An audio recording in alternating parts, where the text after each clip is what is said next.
It's been over a dozen years since the September 11th terror attacks. The American taxpayer has been bilked for trillions of dollars in an endless war on terror. Isn't it time that we find out the real perpetrators behind this attack? Stick around for Buzzsaw. Central Intelligence Agency. It was described by witnesses as...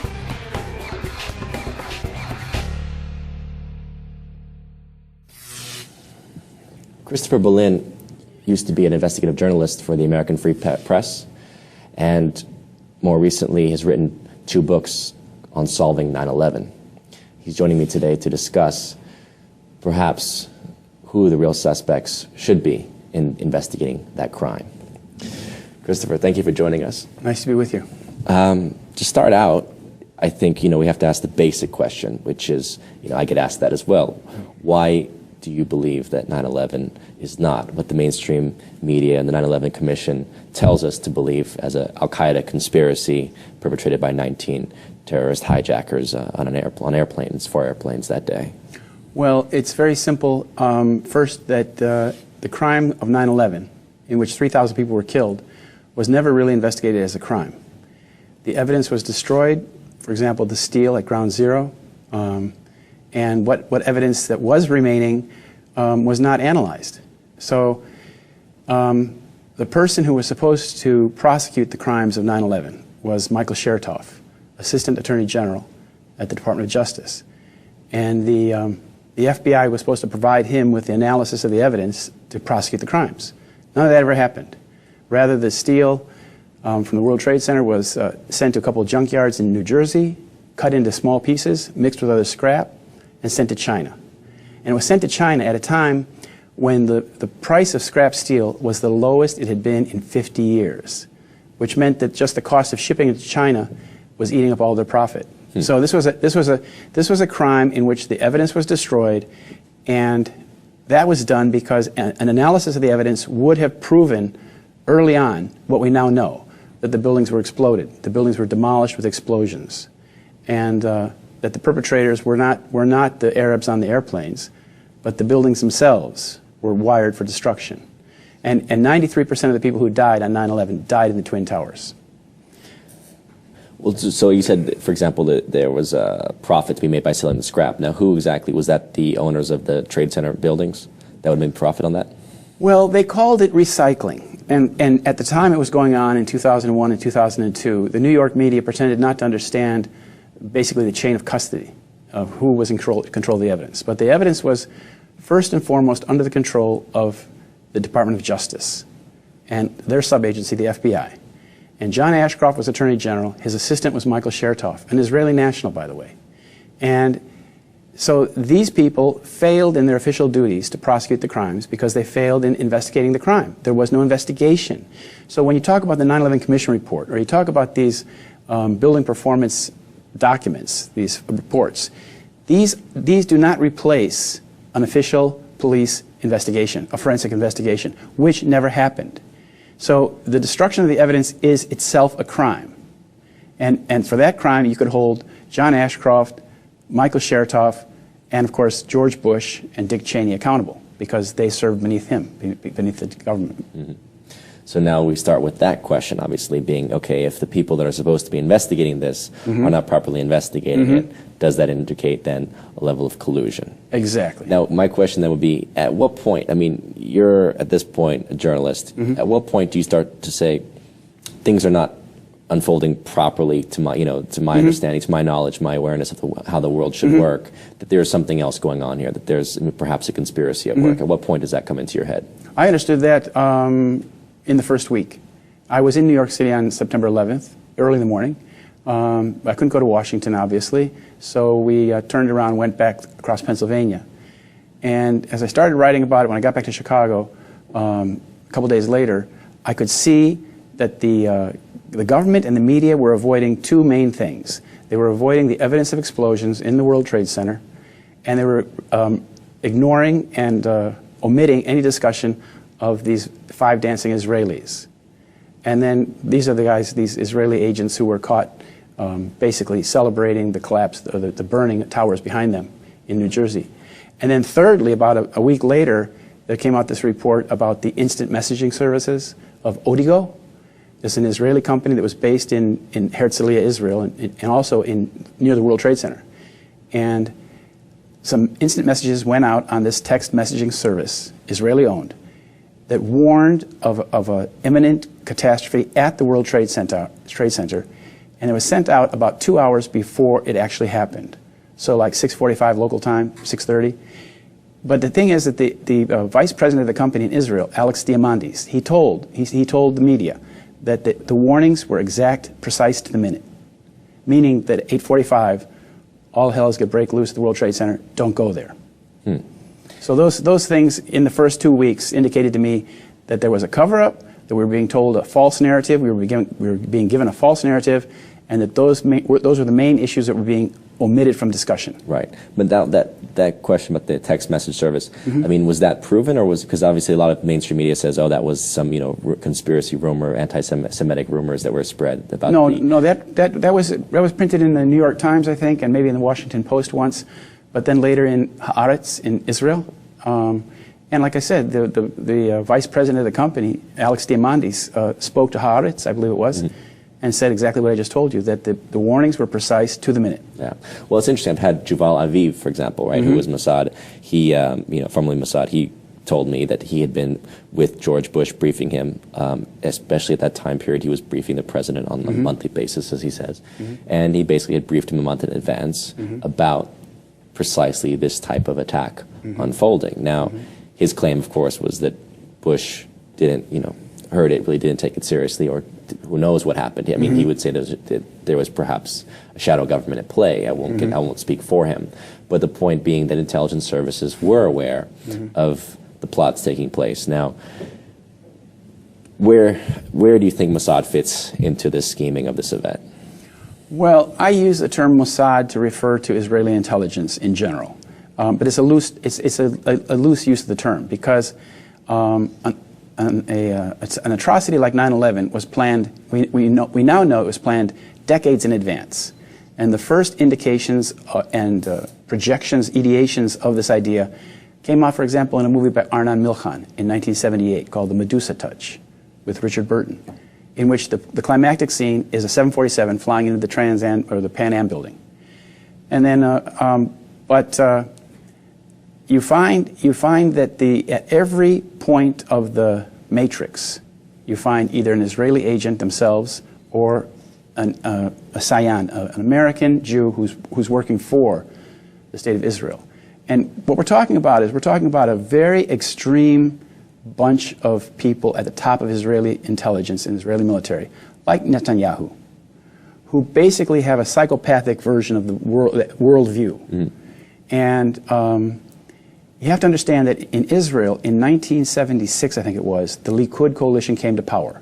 When the Likud coalition came to power, it basically brought the terrorist gangs of the 1940s into the top of the government.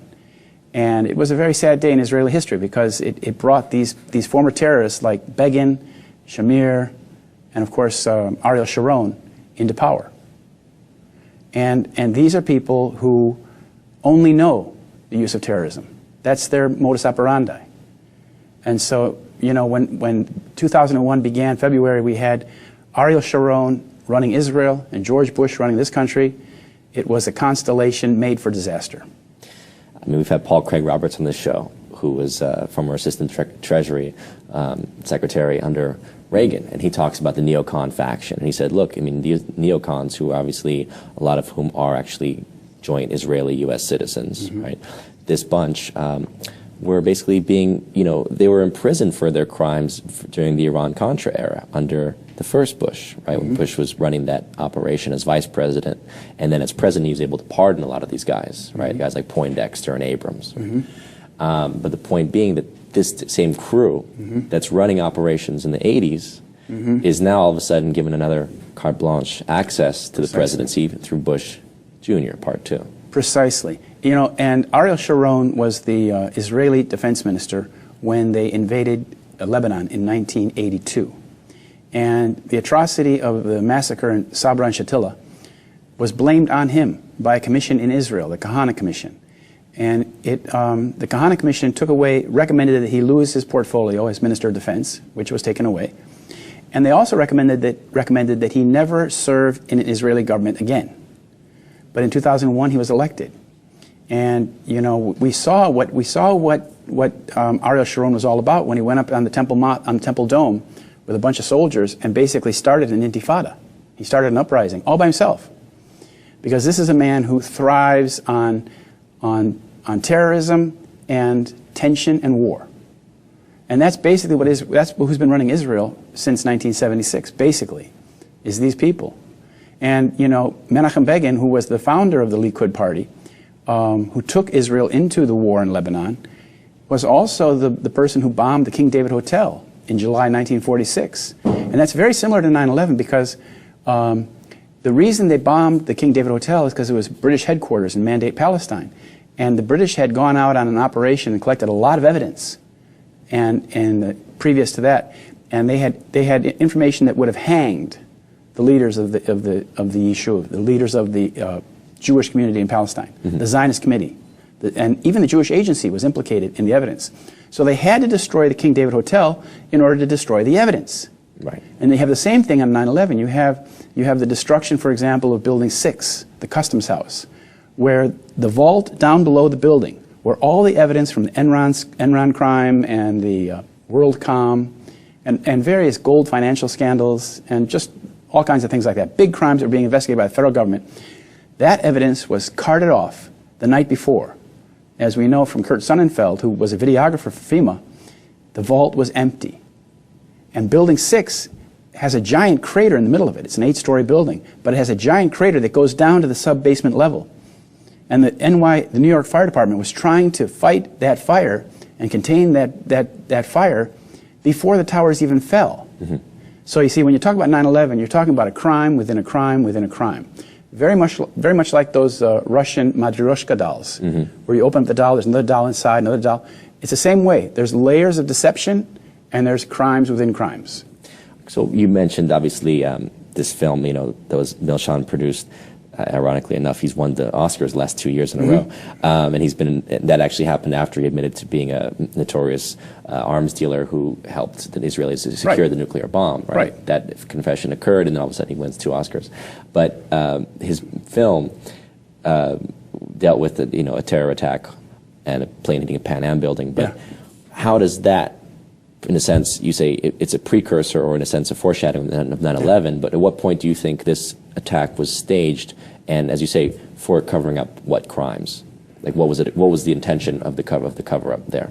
Well, they had to have the cover-up because in such an atrocity, there are 3 levels that have to be controlled. You have to control the investigation, you have to control the interpretation, and you have to control the litigation. So the first one is you have to control the access to the evidence. Because if proper investigative forensic examiners were able to access the steel of the World Trade Center, like the steel of the World Trade Center, this is a place where about 2,700 people died, more or less. But 93% of all the people who died in 9/11 died in those buildings. But that's the crime scene where all those people died. It was literally an American Holocaust because they were being cooked alive above those crash zones. The people who were trapped above the crash zones were being cooked alive, which is why so many jumped. But had that steel evidence been properly preserved and stored someplace and made available for a thorough investigation, then the true nature of the collapse would have been revealed early on. And that would have blown the whole thing out of the water because, as we now know, nanothermite was found in the dust. Basically, all that was left of the World Trade Center after 9/11 was dust and steel. Okay, the U.S. government did some little survey of the dust, and they found that all the dust contained tiny droplets of molten iron, basic little balls of iron. Well, where did that come from? That doesn't fit into the official version in any way, because there's no way that iron could be made molten in a crash scenario like they presented in their books. So, and then the interpretation, we were given a false interpretation of what happened on 9/11 by Ehud Barak, Israel's former defense minister and prime minister. He was in the London studios of the BBC World before the towers even fell. And he was giving this explanation. He said, the world will never be the same from today on. He said, we know who's behind this. It's basically, he says, it's Osama bin Laden.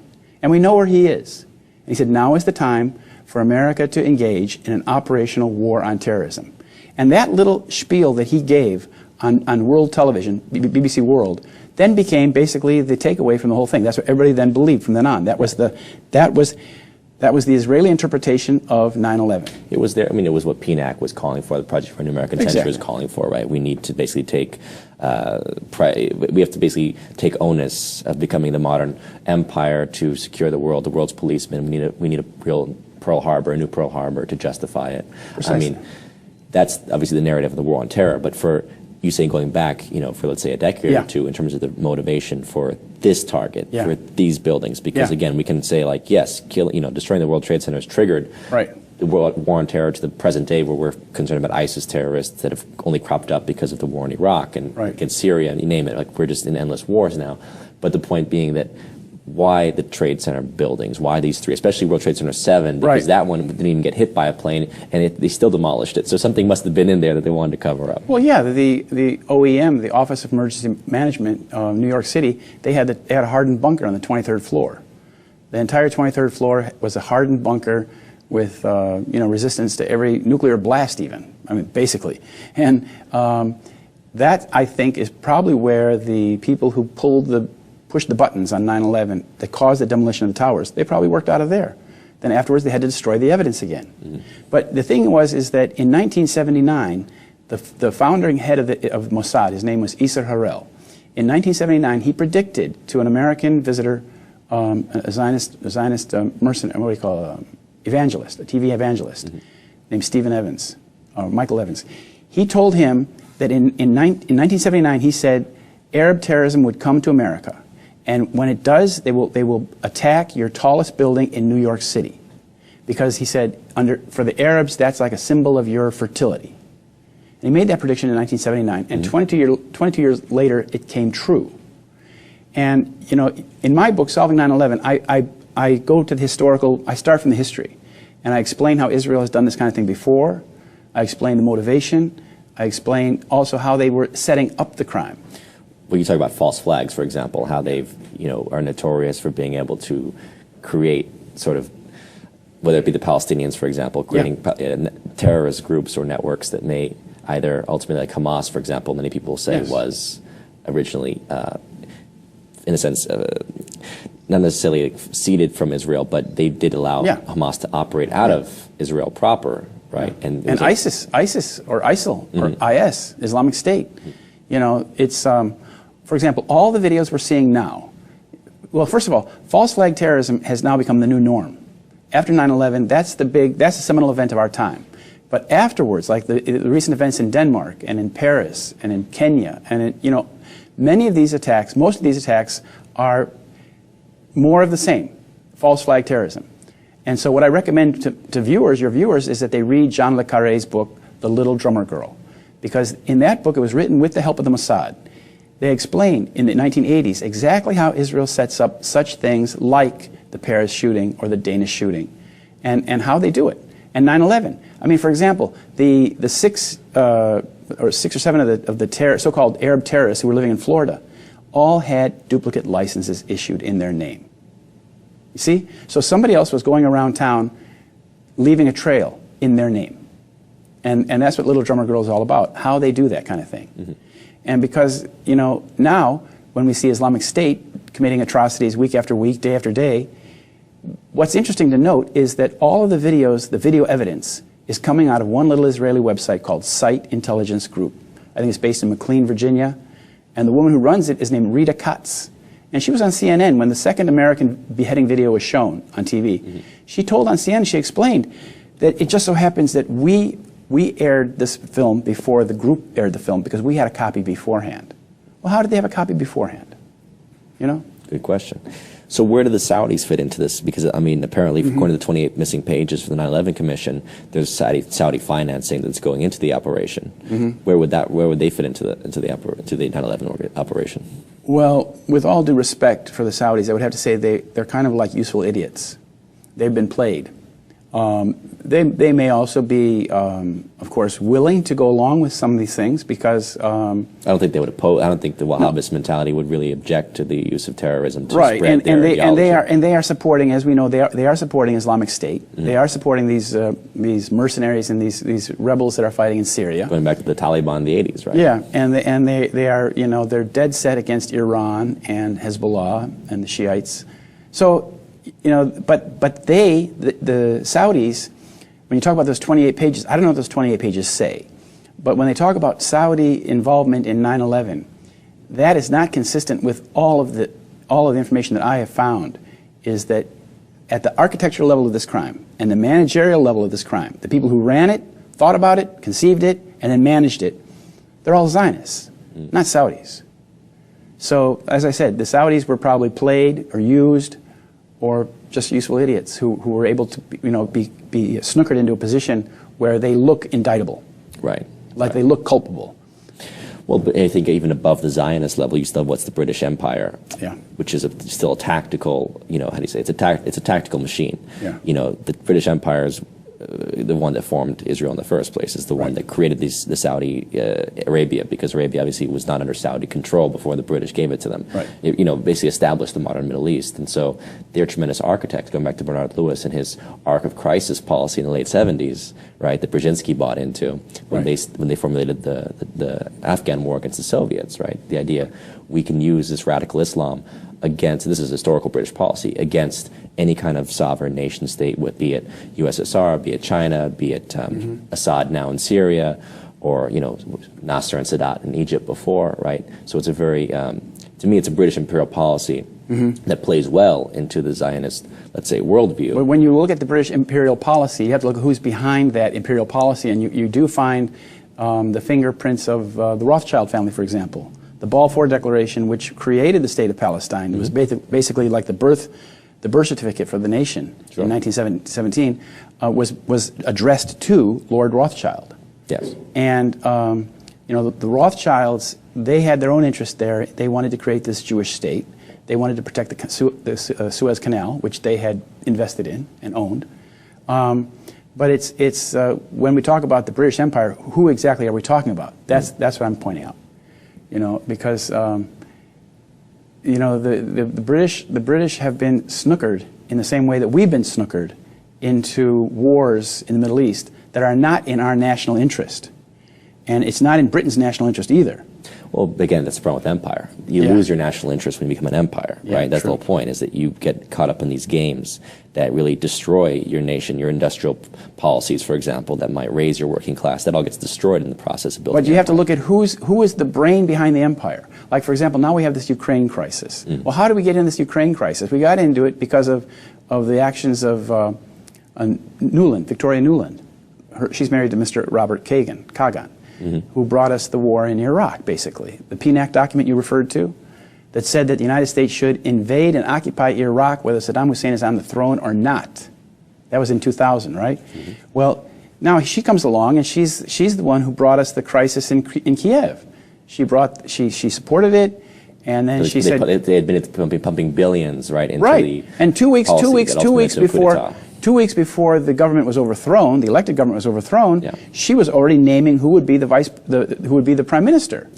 So I mean, it's like this is not an American empire. This is an American empire with a foreign brain, if you will, with a foreign agenda at the top. So it's very destructive of our nation. It's destructive of everything this nation stands for. And we are enslaved. We are enslaved to that deception that began on 9/11. And if we don't free ourselves from the deception of 9/11, if we don't understand that this is all based on deception, then we will remain enslaved to it. And it means nothing good for us. You know, those people that died on 9/11, there were thousands of people died, 3,000 people died.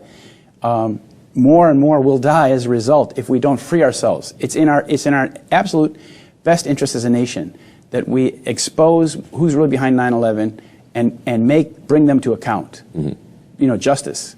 And I'm encouraged by the fact that Minister Farrakhan in Chicago, Nation of Islam, has started speaking out about, you know, the Israeli role in 9/11, because he's the first high-profile religious leader to talk about it.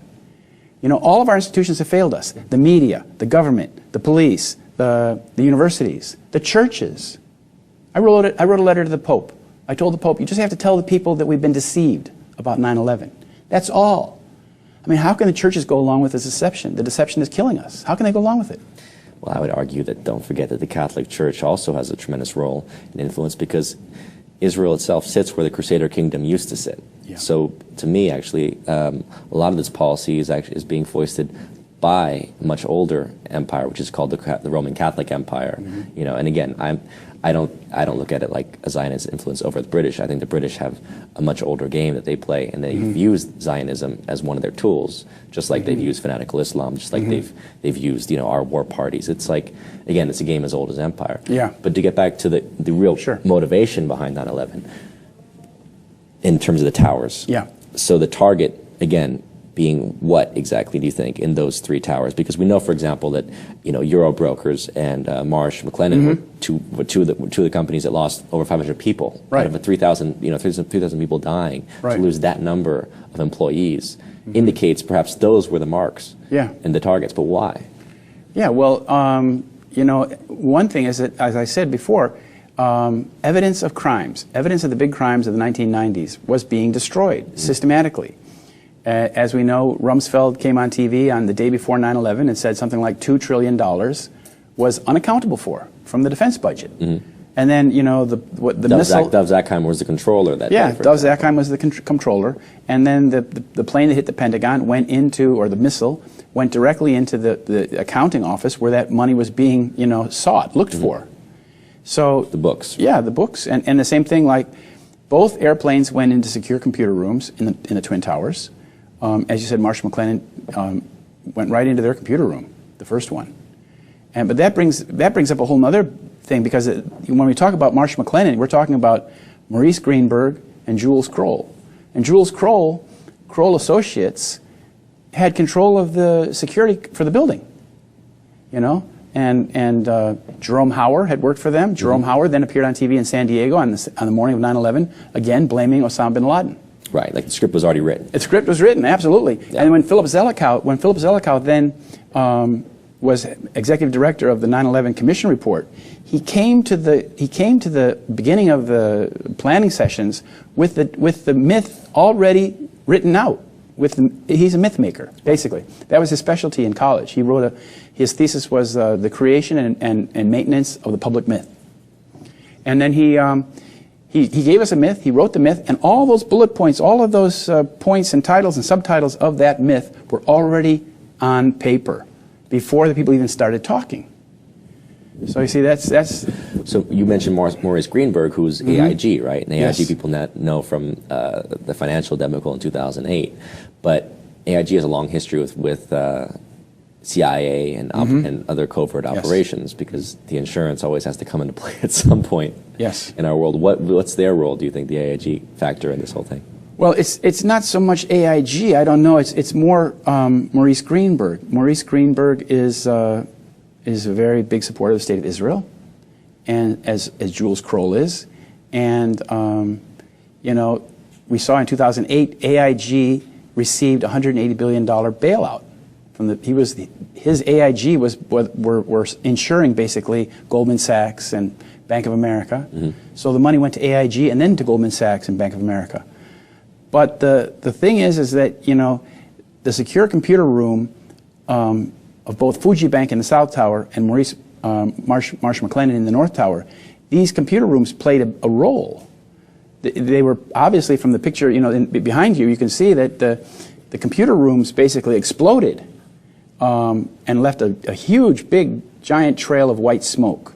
Well, that does not fit with burning kerosene. That is evidence of thermite. And so, my book, 9/11, I look at the history of Israeli false flag terrorism, the history of Israeli attacks on American and British targets, and then the crime itself, and the setting up of the crime, and then the cover-up of the crime. Right. The cover-up is the ongoing crime. You see, 9/11 is an ongoing crime. The crime happened on September 11, 2001. But ever since then, they've been maintaining this web of deception around it and basing policy on that deception. Oh, I mean, that's the one thing that they've done very well, obviously, is by once you stage an event, as you say, a false flag terror event, you have to immediately declare war. Because by diverting the attention to the other enemy, you never have time to stop and actually assess the original crime to say, wait a minute, this was a false flag from the beginning. Precisely. And why did Bush and Cheney not commission a blue ribbon investigation panel on day one? That is their crime. You know, they should have started investigating this if it were truly a crime that we didn't know who did it, and we had no part of, or our government had no part of it. Then they would have begun the investigation that day. Right. And they would have pulled out all the stops and found out who was behind this and what happened. Yeah. But the fact that they didn't do that indicates that it was a cover-up from the very beginning. You talked to Andreas von Bülow in Yeah. writing this book. Now describe a little bit just of who he is and what his conclusion was. Well, he was, I was writing these articles in my little home in Schaumburg, Illinois, in September, October, and November of 2001, as the country was going to war. And I saw that the government and the media were giving us this really false narrative, and all the evidence that contradicted that was being swept under the table. And they're going to war on that. And I said, how safe can it be for me to be here? So we went to Germany. I transferred and started working as a foreign correspondent in Germany after Thanksgiving in 2001. And the first person I met in Germany was basically Andreas von Bülow. I met him at his house. And he was the former German parliamentarian who was in charge of the budgets for the intelligence agencies in Germany. And I spoke to three people like him. And they all told me that it looked like a Hollywood deception. They couldn't understand why a blue ribbon investigation wasn't happening.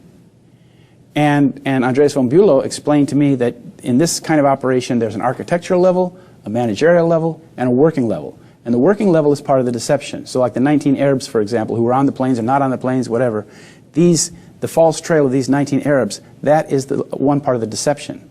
But the managerial level, you would find people like Alvin K. Hellerstein, the judge in New York, who oversaw the tort litigation, in which all 3,000 cases were settled out of court. There will never be a 9/11 trial. All the victims' families were settled out of court. Even the 100 families that held out for a trial, they were all settled out of court. Right.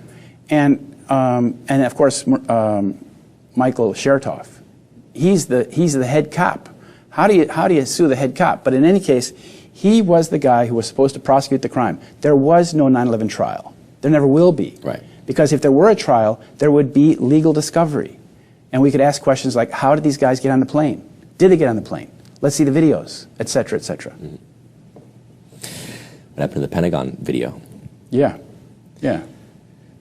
Well, I think I have to urge people to read your book. I think that there's much more information in there, but this is a good place to leave it. And, you know, I know that you're out of the country now because of some of the intimidation you face as a result of your research. Malicious prosecution. I was attacked by undercover police at my house and then maliciously prosecuted. And but the reason we left is because there simply wasn't enough support for 9/11 truth at that time. Right. But now there is. It's growing.